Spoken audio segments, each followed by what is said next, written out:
Bonsoir à toutes et à tous, bienvenue dans Libre Ensemble, votre rendez-vous de la laïcité. Nous donnons régulièrement la parole dans notre émission à des femmes qui résistent à travers le monde, contre le patriarcat, contre la religion, contre celles et ceux qui s'attaquent à leurs droits.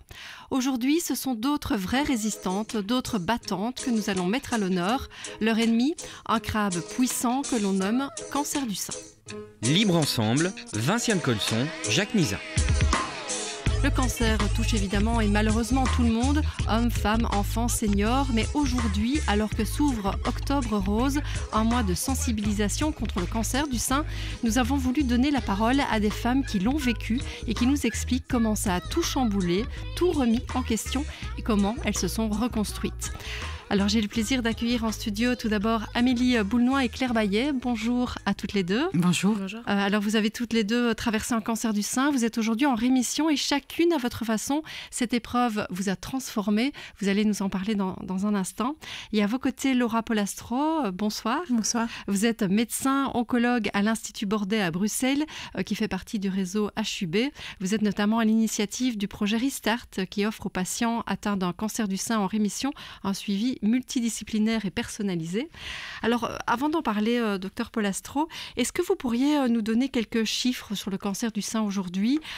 Combien de femmes sont touchées, par exemple, en Belgique ? Oui, en Belgique, à peu près, on diagnostique environ 11 000 nouveaux cas de cancer du sein chez les femmes. Donc, le cancer du sein est majoritairement un cancer féminin. Néanmoins, 1% des cancers du sein sont diagnostiqués chez des hommes. Et l'âge moyen diagnostique est d'à peu près 60 ans, mais 20% des cas de cancer du sein sont diagnostiqués chez des femmes avant 50 ans.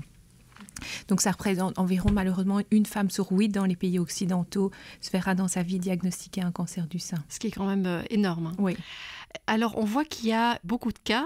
On détecte mieux ces cas grâce notamment à la prévention et à toutes les mammographies qu'on fait aujourd'hui. En partie, oui. Donc, on voit une augmentation des cas ces dernières années dans les pays occidentaux de par plusieurs choses. Premièrement, on diagnostique plus facilement parce qu'il y a plus de dépistage et aussi un dépistage plus ciblé parce que probablement qu'il ne faut pas faire le même dépistage chez toutes les femmes. Il y a des femmes qui sont plus à risque par des facteurs de risque familiaux, par exemple. Donc, chez ces femmes-là, il faut probablement un dépistage plus agressif que chez les femmes qui n'ont pas ces facteurs de risque-là.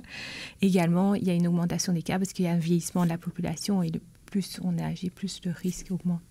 Alors, est-ce qu'au niveau des traitements, il y a une évolution aussi ? Parce qu'on a dit plus de cas, mais aussi plus de cas de guérison. Effectivement, depuis une dizaine d'années, il y a beaucoup plus de patientes, heureusement, qui guérissent d'un cancer du sein, donc patients qui sont en rémission, de par un diagnostic plus précoce de la maladie. Donc, si on diagnostique plus précocement, il y a plus de chances de guérison, également grâce à l'amélioration des traitements. Et des traitements plus ciblés pour donner le bon traitement à la bonne patiente. Avec des traitements moins lourds, ou on est quand même encore dans des traitements qui sont particulièrement lourds. On le sait, par exemple, les chimiothérapies sont particulièrement lourdes. Il y a deux évolutions. Il y a effectivement certains traitements deviennent plus lourds pour certains types de cancer du sein, mais également dans d'autres types de cancer du sein, il y a des tests qui permettent éventuellement d'épargner la chimiothérapie à certaines patientes qui en ont moins besoin et donner plus un traitement d'hormonothérapie. Donc ça dépend vraiment d'un cas, d'une patiente à l'autre, de traitement. Alors vous l'avez dit, la moyenne d'âge elle est plus ou moins de 60 ans, mais du coup je me tourne vers vous, Amélie Boulnois. Vous faites partie des femmes qui ont été touchées beaucoup plus tôt par la maladie, puisque vous aviez 36 ans quand on vous a diagnostiqué un cancer du sein. Et quoi, en quelques jours, c'est une vie qui bascule ? Oui, c'est très rapide. Le jour de l'annonce du diagnostic, on a sa vie normale, tout va bien. On est au travail, on écrit à son chef « Ok, je reviens dans 1 heure, j'ai un rendez-vous médical ». Et il se trouve que 10 jours après, on démarre la chimiothérapie et que la vie s'arrête pendant 1 an et demi, dans mon cas. 1 an et demi où tout est en pause, parce qu'évidemment, il y a le traitement, mais tout le reste aussi étant un peu mis entre parenthèses. C'est vrai que ça prend beaucoup de place. Au départ, ça prend toute la place. Ça rythme notre quotidien. L'agenda n'est rempli que de rendez-vous médicaux. Et au fur et à mesure du temps, les rendez-vous médicaux s'atténuent et la vie normale revient à son tour. Mais on va en reparler. Mais alors vous me disiez, pour vous, il y a eu 2 coups durs. Il y a eu l'annonce du cancer en lui-même, et puis il y a eu le catalogue de perruques. Ouais. Alors là, je crois que c'est vraiment le moment où je me suis effondrée, finalement. Enfin, il y a eu l'annonce qui était déjà un choc.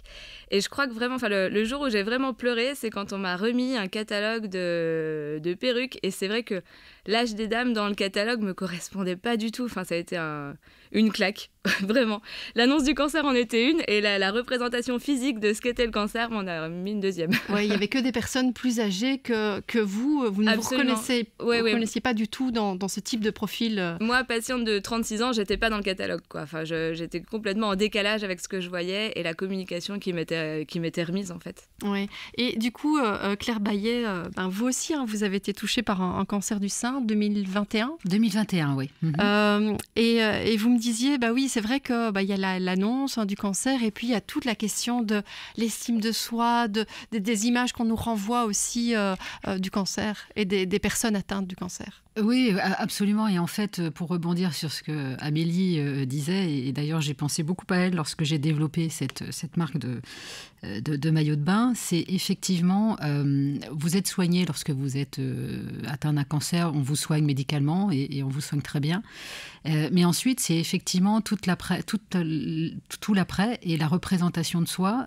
Comment est-ce qu'on continue à vivre une vie en mouvement, dynamique, comme avant, mais différemment, parce que tout simplement, on est différente. On a passé une épreuve et physiquement, on a été touchés, évidemment, mais ça n'empêche que les femmes doivent continuer à vivre leur vie tout à fait normalement en gardant leur identité, et on doit leur permettre de continuer à vivre avec le regard qu'elles avaient sur elles, avec une même estime de soi, et de pouvoir continuer à avancer normalement. Et donc ça, c'est ce pourquoi, et là j'anticipe peut-être votre question, mais c'est ce pourquoi j'ai décidé de me lancer dans cette aventure de maillot de bain. Oui, mais voilà. C'est parce qu'effectivement, j'allais venir, vous, Claire Baillet, après cette épreuve, vous avez décidé finalement de changer, de basculer, et votre carrière professionnelle en fait a vraiment basculé suite à cette épreuve, puisque vous avez décidé de créer une marque de maillot de bain qui s'appelle donc Icono. Vous l'avez créée parce que vous êtes rendu compte après justement cette épreuve qu'il n'y avait aucun maillot qui vous correspondait. Vous disiez oh là là, c'est terne, c'est triste, c'est pas confortable, c'est pas beau. Oui, en fait, moi j'ai toujours été sportive, et donc lorsque j'ai rencontré Laura, Amélie, donc au travers de ce projet Restart, et on courait ensemble, et arrive l'été, après avoir couru le semi-marathon, arrive l'été, et hop, on doit se retrouver à la plage. Et moi, je n'avais, ça paraît très bête, mais ça n'est pas, c'est pas du tout superficiel ce que je vais dire. C'est que vous vous retrouvez à la plage et vous vous retrouvez dans un maillot de bain de piscine dans lequel c'est très fonctionnel, mais vous vous retrouvez au regard des autres, vous vous retrouvez avec des amis, de la famille et autres, et vous n'êtes plus capable de vous équiper normalement pour garder votre féminité. Parce qu'effectivement, ce que j'ai pu trouver, ça s'adresse à des femmes qui ont 60 ans plus, qui ont d'autres besoins que moi, parce que moi je suis quand même un petit peu plus jeune. Et du coup, en étant à la plage et en me retrouvant avec mes anciens maillots de bain et avec ma prothèse externe, et donc je ne pouvais pas m'équiper comme je voulais, donc je ne me sentais pas du tout à l'aise, je n'étais pas suffisamment équipée pour continuer à vivre ma vie normalement. Et en retour de vacances, je me suis dit, mais c'est pas possible que je sois la seule à être dans ce cas-là. Et donc, j'ai commencé à faire ma petite étude de marché auprès de femmes, de patientes, auprès d'autres femmes. Donc, il y a plus de 3000 femmes que j'ai contactées.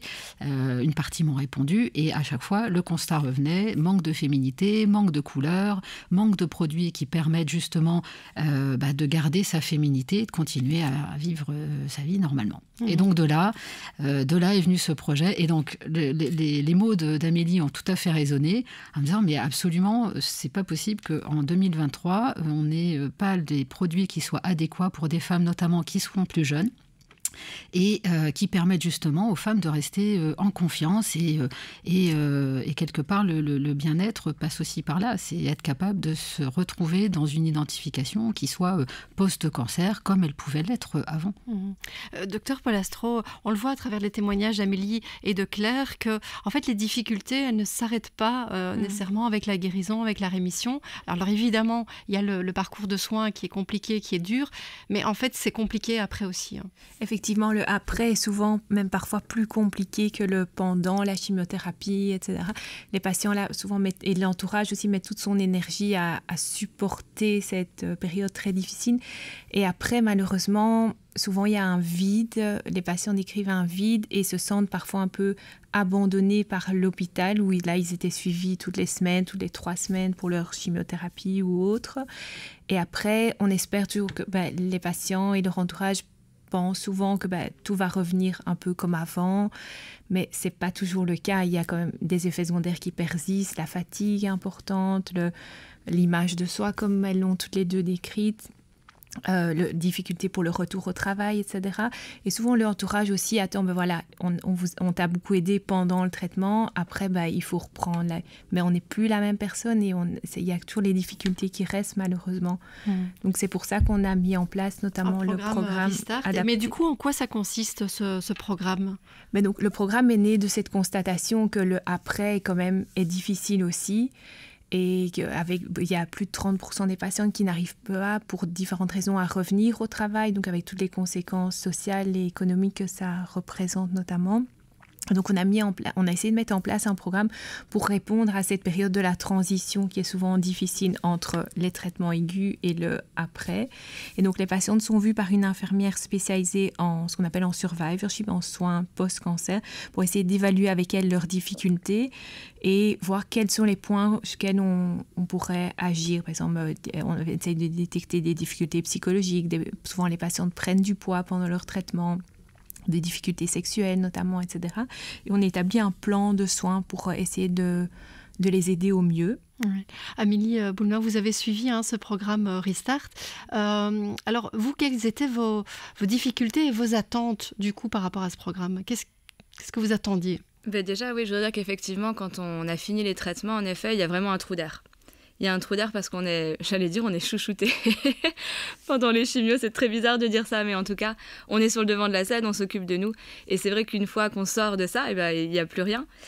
Et notamment pour le retour au travail. Je sais que cet atelier, moi en tout cas, m'avait beaucoup aidé parce qu'on retourne dans la vie normale, mais on arrive avec une énorme valise émotionnelle qu'on n'avait pas avant. Et le monde, lui, continue d'avancer à la même vitesse. Et nous, on a cette énorme valise en plus. Et ça, c'est vraiment difficile. Ouais. Donc, ce que j'ai trouvé aussi dans le programme Restart, c'est un aspect de communauté, de pouvoir échanger avec des patientes qui ont vécu la même chose que moi. Et pouvoir échanger, en tout cas, avec mes semblables, j'allais dire. Là, c'était vraiment essentiel. Parce qu'on n'est plus dans des termes médicaux, mais on parle avec nos mots à nous, entre patientes. Ça ouvre des espaces de communication, en fait, qui sont une force, je crois. Et vous avez aussi découvert le sport. Et j'ai découvert le sport, qui n'étiez pas du tout sportif, parce que je disais, il y a des bouleversements, ça peut être des bouleversements au niveau du travail, et vous, c'est plutôt au niveau de votre vie sportive. Oui, c'est ça. Avec le programme Restart, des ateliers sportifs étaient aussi prévus, et notamment le fait de participer aux 20 km de Bruxelles. Alors, j'avais jamais couru de ma vie, mais on a des kinés un peu fous qui se sont mis, en tout cas comme objectif, de nous faire courir. Donc, toute une équipe de patientes. C'est là que j'ai rencontré Claire, d'ailleurs. Et Dr Polastro aussi a couru avec nous. Donc, vous avez fait les 20 km. À force d'entraînement, oui, on a toutes participé aux 20 km. On a toutes passé la ligne d'arrivée, ouais. Claire Baillet, parce qu'on parle du sport, mais aussi de ce collectif, ça vous a boosté aussi, vous ? Moi, j'ai rejoint Restart juste pour la partie course, parce que moi, je courais déjà pas mal, et donc j'étais assez sportive. Et quand Dr Polastro m'a proposé de me dire, tiens, est-ce que ça vous intéresserait de venir participer ? Je lui ai dit, mais oui, évidemment, parce que je pense que cette aventure, vous la vivez individuellement, mais c'est aussi un collectif. Et puis, en fait, vous rencontrez des gens qui sont absolument formidables. Et pour moi, d'avoir été dans ce programme pour courir justement ces 20 km, c'était vous faisiez partie d'une équipe. Et vous étiez une équipe et vous alliez justement courir ces 20 km, ce semi. Moi, je l'avais déjà fait, d'autres n'avaient jamais couru. Et c'est pas grave, et on était ensemble, et il y avait une super ambiance. Et il y avait une solidarité qui était très forte. Et justement, c'était une grosse bouffée d'air parce que personne ne parlait de sa maladie, personne ne parlait de ses contraintes. Et toutes, physiquement, étaient plus ou moins abîmées, entre guillemets. Vous avez des contraintes qui étaient différentes. Voilà. Et donc, il y avait cette ambiance et cette énergie, justement, qui vous donne envie d'aller de l'avant. Et c'est ça qui est formidable. Et en plus, Dr Polastro, le sport en lui-même est un bon outil pour éviter ou pour réduire en tout cas le risque de récidive. Effectivement, l'activité physique, ça a été montré dans le cancer du sein et d'autres, comme le cancer de la prostate et du côlon, que le fait de pratiquer une activité physique diminue le risque de récidive et de la mortalité liée au cancer. Et de plus, aussi pour la qualité de vie, les patientes qui pratiquent une activité physique supportent beaucoup mieux les traitements comme l'hormonothérapie ou même la fatigue, paradoxalement la fatigue liée au cancer qui n'est pas la même fatigue que la fatigue quand on court 10 km. C'est une fatigue vraiment différente qui n'est pas calmée en général et apaisée par le repos, mais l'activité physique permet d'améliorer cet état de fatigue. Donc c'est vraiment important de pratiquer une activité physique. Alors, vous avez dit que le fait de parler avec d'autres, ça vous avait vraiment donné une force. Du coup, j'ai envie de donner la parole à Laurence D'Amelio. Elle est comédienne et elle affiche en ce moment du spectacle Le Vif du Sujet au Théâtre Le Public à Bruxelles jusqu'au 21 octobre. Alors, c'est un spectacle qui nous plonge dans le quotidien d'une femme touchée par le cancer du sein. On va suivre donc les étapes de son parcours de combattante. Alors, au départ, l'idée vient vraiment de la comédienne, donc de Laurence D'Amelio. Elle voulait jouer devant des médecins pour les sensibiliser à ce que vivent directement les patientes. Et puis le spectacle a pris de l'ampleur et elle nous parle du travail qu'elle a effectué avec l'autrice Laurence Bastin et de comment elle a réussi à aller dans le vif du sujet, parce que le vif du sujet, c'est le titre du spectacle. Elle a fait 1 an d'enquête pour parler de ce sujet, être légitime, il fallait que tout soit vrai. 50 femmes, hommes, ce ne sont que des histoires vraies. Et qu'elle a transformé en un personnage. Donc évidemment, je demande aussi pardon à celles qui n'ont pas survécu, à celles qui vivent des choses plus graves et celles qui vivent des choses plus légères, ça pose pas de problème. Mais on ne peut pas parler de tout, on ne peut pas rendre témoignage pour tout le monde. On devait commencer un petit endroit du trajet de cette femme pour provoquer la discussion. On n'apporte pas de solution, on pose des questions. Mais ces questions sont évidemment libèrent la parole. Et les débats après, c'est merveilleux. Et c'est exactement ce que je voulais faire au départ. Et donc, on est tous ensemble dans cette salle et on parle. Et on se sent... En fait, elles me disent, il y a plein de témoignages qu'elles reçoivent beaucoup de force. De la force pour dire et pour même dire non. Et pour rire de certaines choses et dédramatiser certaines choses. Mais les femmes qui sont... Enfin, parce que j'ai rencontré plus de femmes, je sais qu'il y a des hommes, mais... sont de vraies guerrières et ont beaucoup d'humour. On dirait qu'on met plus de vie dans la vie encore. Et justement, comment on arrive à rendre un sujet qui peut paraître quand même triste, hein, la maladie c'est quand même rarement joyeux, mais comment on arrive à le rendre joyeux sur scène, à le rendre lumineux? Eh bien parce que je pense que c'est considéré comme une étape. Et donc une étape, ça veut dire qu'il y a un après qui peut être plus lumineux, plus vrai. Il y a une vraie... je crois que ce spectacle porte beaucoup d'espoir. Ici, on emploie les vrais mots. Et pour moi, les vrais mots, c'est des médicaments. Et je pense que ça fait du bien à tout le monde parce qu'on dit les choses comme elles sont. Alors, vous dites la parole se libère. Est-ce que c'est quoi? C'est la parole de patients, de personnes qui ont été touchées par le cancer directement ou plus largement? Plus largement. On a joué devant une salle de bordel des médecins. Le débat était très édifiant après. Des hommes aussi qui témoignent, des jeunes, des adolescents. On ne savait pas que ça allait brasser un public si large. Mais la parole est libérée, c'est-à-dire que le fait de rire de certaines situations, d'entendre cette femme raconter son histoire si simplement et vers une libération du regard sur elle, de la pression de la société. On parle de son milieu, du milieu du travail, du couple, de l'hôpital, des amis. Enfin, toute la vie est bouleversée à ce moment-là. Pas plus tard qu'au samedi soir, cette maman, qui les larmes aux yeux, mais j'ai beaucoup de témoignages après, mais merveilleux, qui dit merci, j'ai compris ma fille. Parce qu'en fait, sa fille a été atteinte du cancer et elle a apparemment compris certaines choses de ce qu'elle avait dû traverser. Je ne sais pas, alors ça peut aider à les réunir. Une autre dame qui me disait mais moi, voilà, ma collègue, ça fait 3 mois que je n'ose plus l'approcher parce que je ne sais pas quoi faire. Et elle a le cancer et je suis mal à l'aise, c'est vrai. Et je me suis reconnue. Je dis, alors parlez-lui avec des mots vrais. Allez la voir et dites-lui, pardon, je ne savais pas quoi faire. Et ça ira très bien, vous verrez, ça se passera très bien. La société a peur de la maladie et de la vieillesse, alors que ce sont des étapes normales qui devraient être accueillies, accompagnées et dédramatisées. C'est bizarre ce que je dis, mais je vous assure que c'est vrai. Il faudrait l'intégrer dans la vie et pas avoir peur. Voilà, quand on est différent, qu'on perd ses cheveux, qu'on n'a plus de poils et qu'on se dit on doit absolument paraître normal pour rassurer les autres. Pourquoi ? Dans le spectacle, il y a une scène qui décrit que, un peu à la fois, elle s'est sentie mise de côté et que d'habitude, on lui donne les gros clients parce qu'elle en met plein la vue et tout ça, et que là, on fait appel à une de ses collègues et elle sent qu'on l'écarte et qu'elle ne vaut plus rien. Eh bien, pour que la maladie soit intégrée, on pourrait commencer comme ça, à envoyer une femme sans cheveux parler à un client. Pourquoi pas ? Mais pourquoi pas ? Et il y a beaucoup de rire et beaucoup d'émotions et on se rend compte que les gens se rendent compte qu'ils ne sont pas tout seuls et qu'on est plein à souffrir de ça et à avoir envie de se dégager, on a envie d'être soi-même et parfois de ne pas se faire reconstruire et parfois de pouvoir dire non à un acte. Alors j'ai envie de vous faire réagir, peut-être Claire Bayet, Amélie Boulnois, sur ce témoignage. Est-ce qu'il y a des choses qui ont résonné dans votre propre vécu ? Oui, absolument. Le côté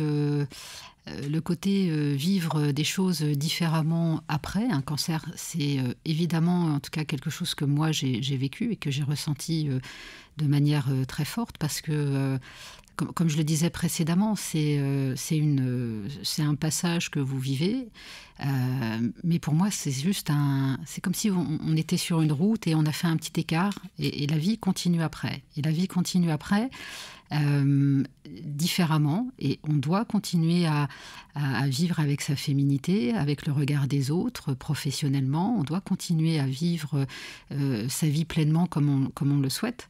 Et donc dans ce qu'elle exprimait précédemment, je pense que le fait de pouvoir se retrouver en phase avec sa propre personnalité et de se dire justement cette maladie m'a enrichi en fait. Elle m'a apporté des choses et elle m'a permis de faire des choses que je n'aurais peut-être pas fait si ça ne m'était pas arrivé. Et à nouveau, je prends cet par exemple. Votre cas, c'est quelque chose que vous n'auriez jamais imaginé, de lancer votre propre marque, parce que il y a toute une logistique, un vrai plan derrière, évidemment. Alors, moi j'ai toujours été dans la partie business, mais j'ai toujours travaillé pour différentes personnes, pour d'autres sociétés. Quand j'ai décidé de monter cette marque, il y a évidemment ce côté entrepreneurial qui était déjà là, mais si ça ne m'était pas arrivé, je n'aurais jamais lancé cette marque Icono qui s'adresse à des femmes avec pour but de permettre à chacune de continuer à vivre sa féminité pleinement en étant dans le mouvement avec des produits qui soient beaux, qui soient bien taillés, qui soient bien coupés, qui par la même occasion sont écologiques parce que je trouve que ça doit amener du sang jusqu'au bout, donc ils sont également sourcés en Europe. J'ai travaillé avec des patientes qui m'ont permis justement de m'assurer que le produit convenait à toutes ces femmes et notamment à ces femmes plus jeunes. J'ai travaillé avec une styliste qui vient de la mode pour être sûre que les codes de la mode soient bien repris également dans le maillot, sans pour autant amener quelque chose d'éphémère, mais quelque chose qui soit beau, qui soit confortable, qui soit durable. Et ça, c'était pour moi tout un projet de sens. Donc, clairement, je ne l'aurais pas fait si ça ne m'était pas arrivé, parce que je ne me serais même pas rendu compte de la problématique, en fait. De la problématique de l'équipement d'une femme qui a subi une opération et qui a d'autres besoins.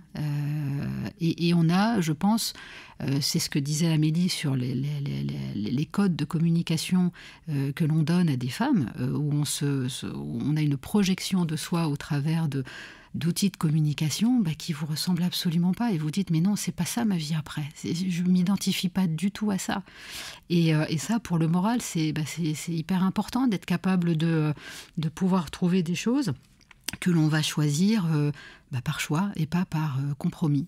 Voilà, et je pense que ça fait partie du bien-être de la femme et de continuer à vivre sa féminité. Amélie Boulnois, ici dans l'extrait, la comédienne Laurence D'Amelio parle effectivement du fait de libérer la parole, de dédramatiser, de parler ensemble. Et c'est quelque chose qui vous parle à vous aussi, qui avez aimé justement ces groupes de discussion, par exemple. Pour vous, c'était important d'en parler ? Oui, c'était important d'en parler parce qu'effectivement, j'écoutais l'extrait là sur les changements physiques. C'est vrai que quand on est chauve, qu'on n'a plus de poils, des aftes, des diarrhées terribles parce qu'on est en traitement, c'est dur de garder une bonne estime de soi.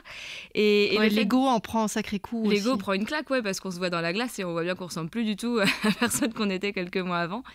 Mais heureusement, il y a des communautés qui existent, ces échanges qui existent, avec ces mouvements un peu aussi de body positive, des communautés Instagram de jeunes patientes où on sort avec la tête nue et en fait c'est le nouveau cool. Enfin voilà, il n'y a pas à se cacher, au contraire, et on met ça en avant.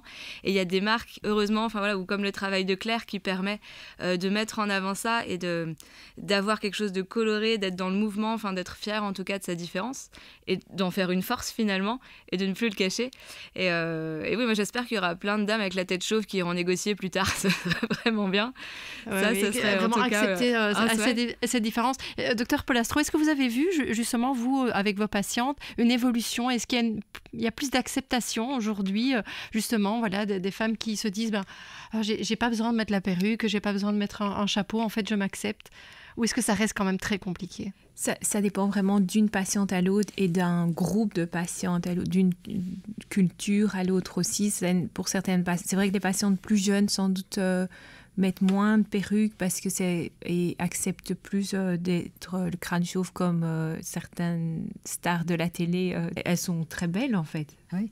Docteur Polastro, j'ai l'impression aussi quand on entend le parcours d'Amélie, le parcours de Claire, mais en fait on le voit, le traitement contre le cancer, il n'est pas que médical, il faut vraiment prendre les patients dans leur globalité. Effectivement, oui. Mais c'est très important. Un patient n'est pas qu'une tumeur. Moi, quand j'étais interne, il y avait un médecin qui n'est plus là maintenant et on passait d'une chambre à l'autre, d'un patient à l'autre, et il disait devant la chambre du malade, avant qu'on rentre, il disait « ça c'est chambre 2, c'est une prostate métastatique ». Et je me souviens, j'étais « c'est une prostate » et moi j'imaginais une prostate. et après je m'étais dit, ça m'avait vraiment choquée, mais en fait c'est des patients, c'est une personne, la personne n'est pas définie par sa maladie, mais par... il y a 20 ans, mais ça m'a toujours choquée. Donc c'est vraiment très important, et maintenant c'est de mieux en mieux... je pense, de mieux en mieux compris par tout le monde qu'il ne faut pas prendre en charge que la tumeur du patient. C'est très important pour adapter certains traitements, mais surtout toute sa globalité du patient, mais aussi tout son entourage. Ouais. Pour une prise en charge de qualité. Et ça fait partie du suivi et de du qualité, traitement. Oui, bien sûr. Ouais.